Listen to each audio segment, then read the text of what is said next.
สุขสบายสบายดีครับสบายดีไม่พี่น้องสวัสดีพ่อแม่พี่น้องชาวโลกนะ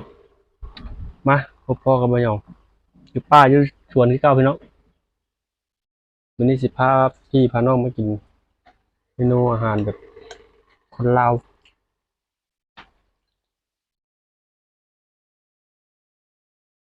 อาหารเสริมพี่น้องอาหารว่างนะครับเป็นเมนูเส้นเด็กเส้นพี่น้องมื้อนี้มาเป็นเด็กเส้นเลยก็คือข้าวเปียกพี่น้องข้าวเปียกเมืองลาวเฮาอยู่ไทยสิบ่มีเด้อข้าวเปียกนี่พี่น้องคนลาวนี่มักขนาดเด้ออยู่ไทยก็มาแซ่บๆกัน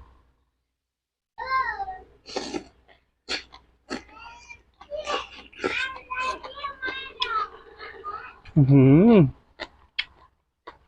ดัดจะจุ๊บมาเลย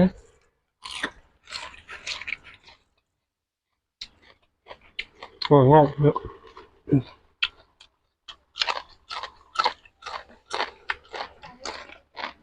แต่ขั้นเนี่ย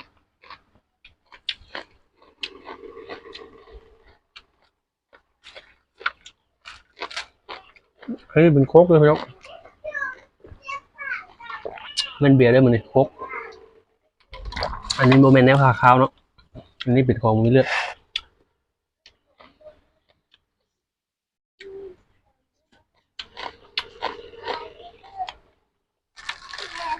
เอาไปเสียงอ่ะ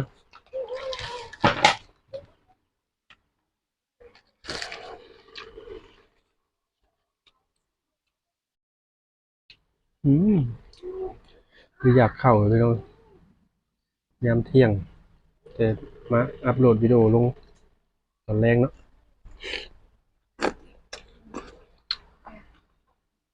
อืม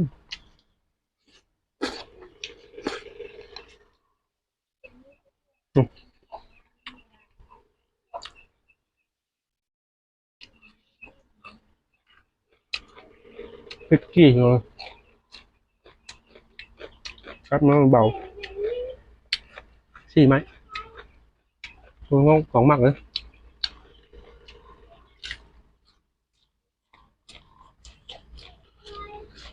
อืม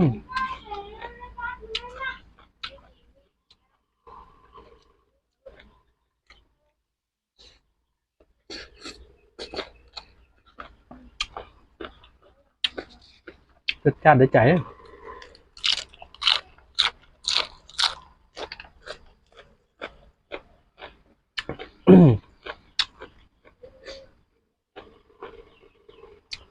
กินเพชรไปได้ไปเลยไม่ต้องจะได้เยอะหน่อยนึงเนาะ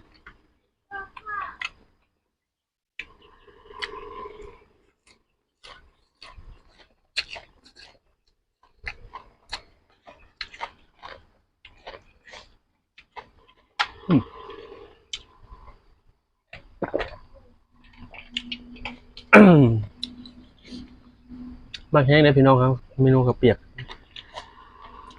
สำหรับพี่น้องอยู่ไทยกันเนาะโอ้ยไผมาบ้านนี่ต้องสั่งไปฝากกันได้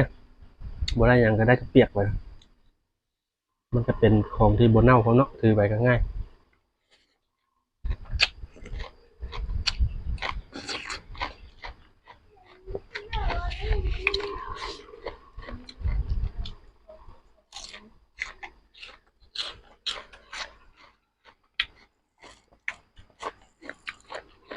พักมีหลายอย่างเลยมีถั่วตัวงอกกระหล่ำ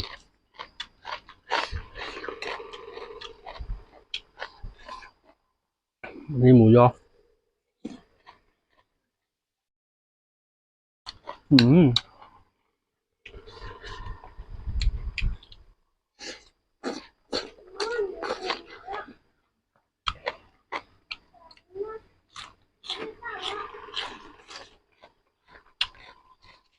มากขนาดนี้ตัวงอกกินกับกระเปียกบ่เพอบ่กับปุ้นบ่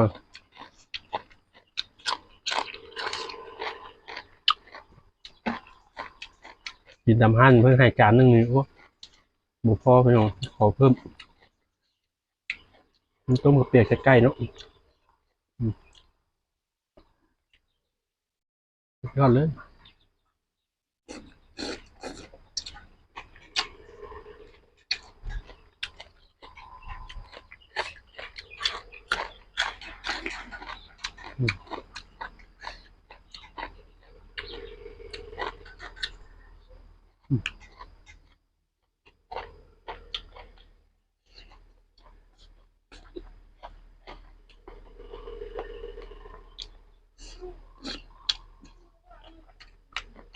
อุ้ยพริกดี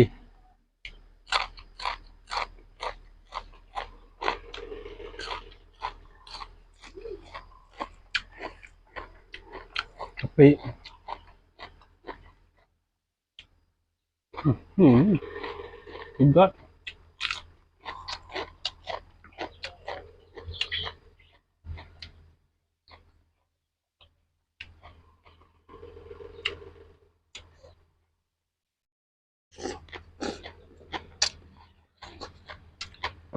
กินเจ้ากระเปียกมันทอดเนาะ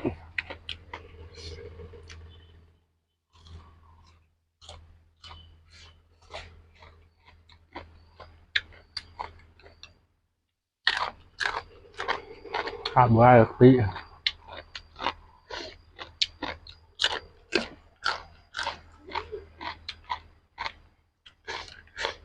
หอมรวมโบราณ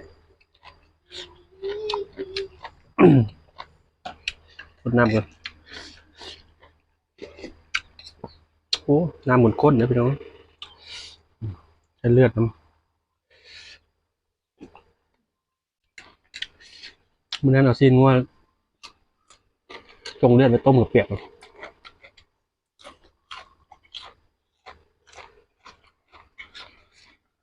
อืม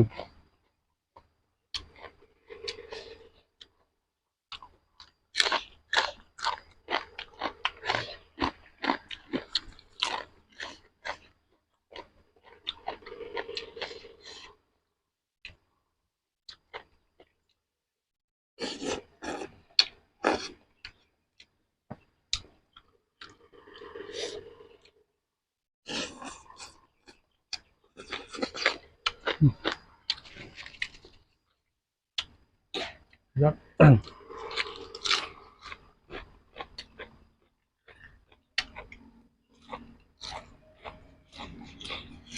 อืม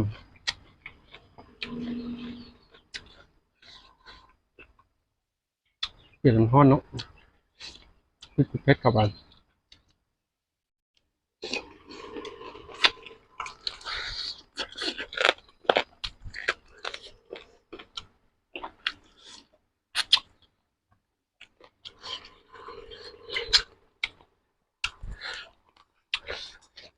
ต้มกับเปียกต้องใส่ไก่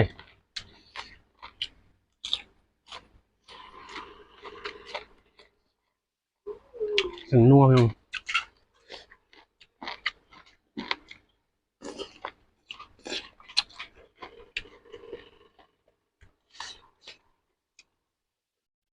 กินพร้อมอืม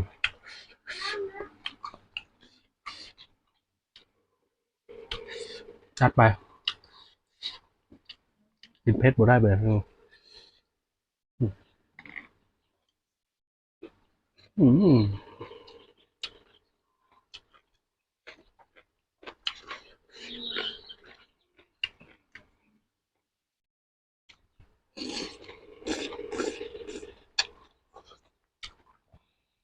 จัดเลย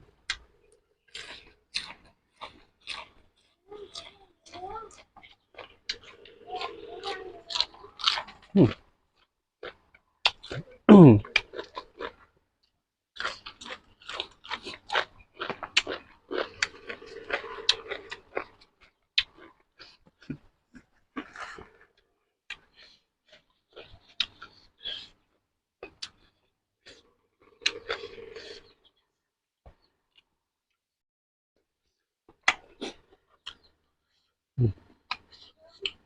จังหวะเลยพี่น้อง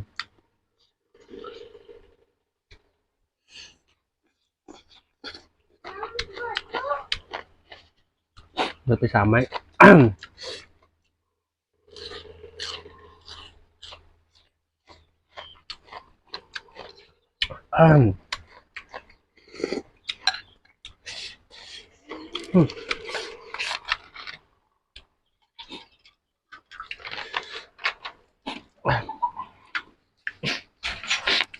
ใช่ไหม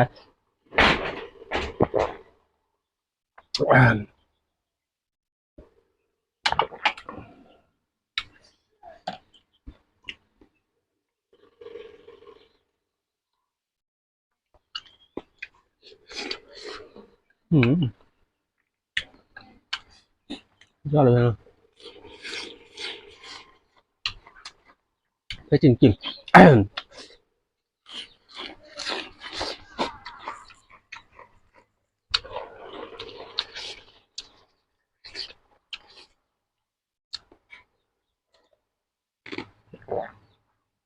อ่ะ